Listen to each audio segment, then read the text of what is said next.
So for a while, you guys have been asking me to do a pain melody tutorial. So in today's video, we're going to be doing a simple and concise guide of how you can put that pain into your melodies. Pretty much everything you could think of when it comes to making this and making it as easy as possible for you to understand. So that's what we're getting into today.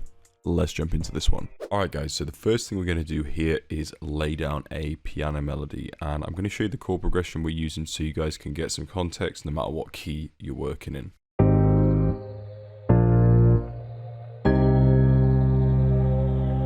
Let me show you how you can do this from scratch. Start in a different key in A minor. So A minor is all the white keys. This is the root note, so we know the root note needs to go somewhere here. We need the 6th note and the 7th note. It should sound something like this, for example.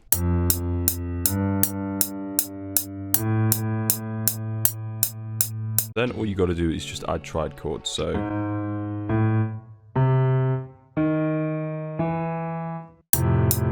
we can just pop these up an octave like this.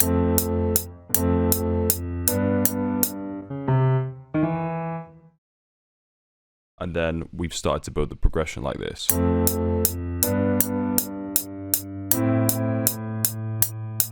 Then if you want to add more emotion, you can just add other notes too.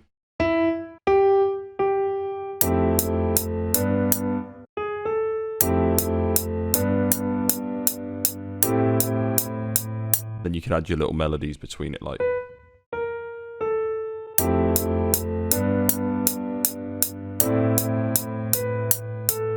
And that's kind of how you start to come up with that progression. So just start with your bass notes and pick any key you want, and that's just a really easy way to create these kinds of progressions. So just looking at the actual melody we're using here, we've got some little half beat and quarter beat melodies here. So this part here comes in. Let me show you them in action.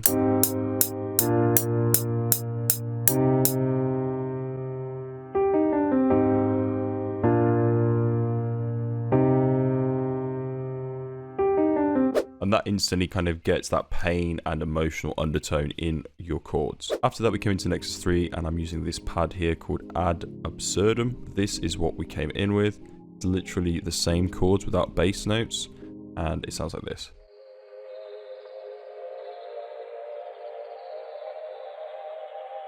After that, we came back into the Noir piano suite from the first melody, and we wanted to add some top line. So what I've done is I've come into Noir file and I've selected the open and rich setting. This is going to be for some kind of top line going down the scale sort of thing. Adds a lot of kind of human feel to this. So I actually played this in and then I've kind of rearranged the timing, but kind of important the timing's not all constant, like always on the half beat or always on the beat. Just try and sort of make the timing vary a little bit to add a unique feel and kind of an emotional feel. So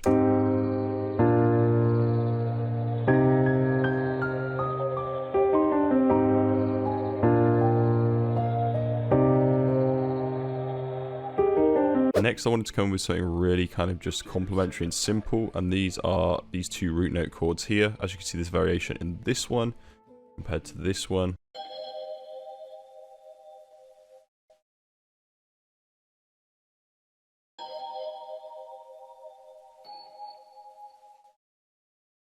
But this one again is kind of similar to the pad. It's going to be there, it's going to add atmosphere, but it's not going to be kind of in the forefront. Finally, here we came in with this bass. I'm using the Ilya Efimov suite. Surprise, surprise, we're following that same progression again here.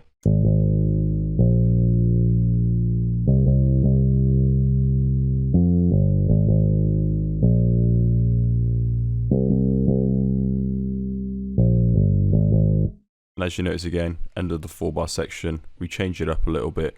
We use different notes to basically bring it back round. Now, it wouldn't quite have that pain feel unless we had some kind of guitar. I thought I could play some in, but a lot of you guys don't play, so I've just used some wah guitar kind of accents here that I've got.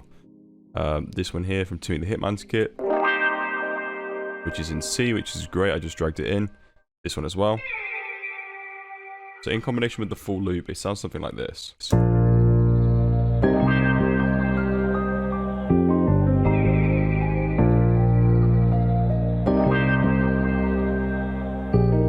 let's talk structure. First part of the loop, we've got everything in. It's nice and full to catch someone's ear if they're using the loop, for example, or if someone's just previewing the loop, you know, something where the melody sounds full and it has a lot of character. It typically, for me anyway, when I hear a loop like that, it makes me want to use it. Next, we came in just with the piano accompanied by these guitar one-shots.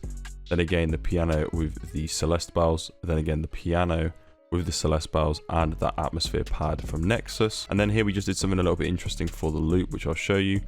Basically what we're doing is creating a gap here in the piano chords to just make it seem a little bit more soloed out, and it just kind of allows this kind of top line melody to shine here.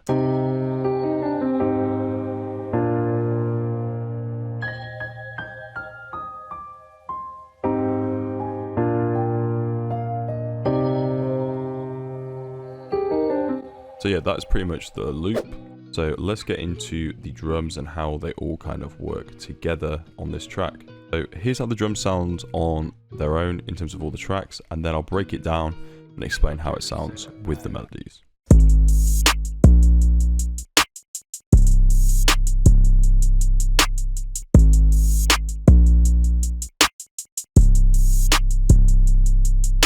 So first we came in with a snare like this.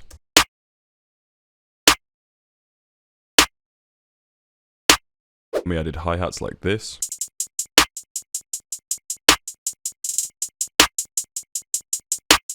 And I wanted to add a reverse open hat for bounce. This is where I placed it to just emphasize the bounce before the snare.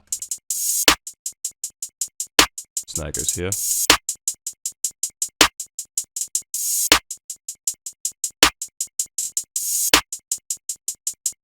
Then I came straight into this 808 here, which is pretty much just like a spins with some boosted elements to it.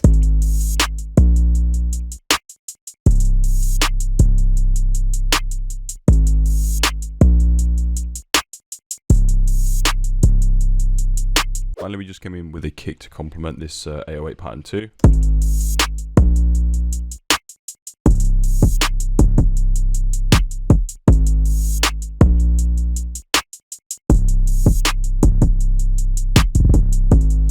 It makes it hit that little bit harder. Okay, so as you can see, I've actually labeled each part of the beat for you guys. So the intro here, it's 8 bars, verse here, 16 bars, pre-hook 8 bars, hook 16 bars here. Then it just circles back around, and then all we basically did was cut out the first verse element to just make it so the verse is a little bit shorter and it leads into the pre-hook, and that kind of acts as the verse after the first time round. Also just adding little things like this riser allows for the beat to build a little bit more.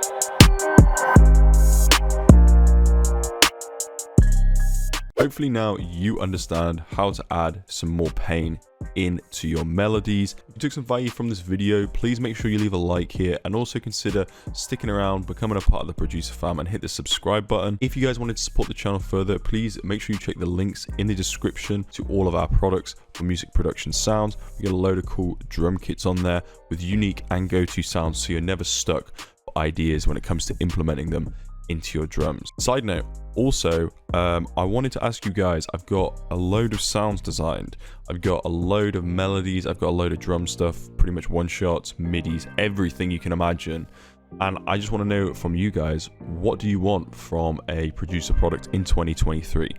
Does it have to be a multi-kit? Is there specific things that you feel like the producer community is lacking? But how can I help you guys with better products? And I'll see if I can put it together and get something fire. But yeah, that's pretty much it, guys. I hope you guys enjoyed this video.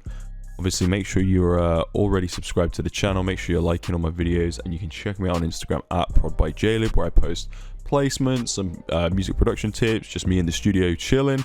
So yeah, man, that's pretty much it from me. I'll catch you guys in the next one. Peace out. Yo, Jalib, send that pack.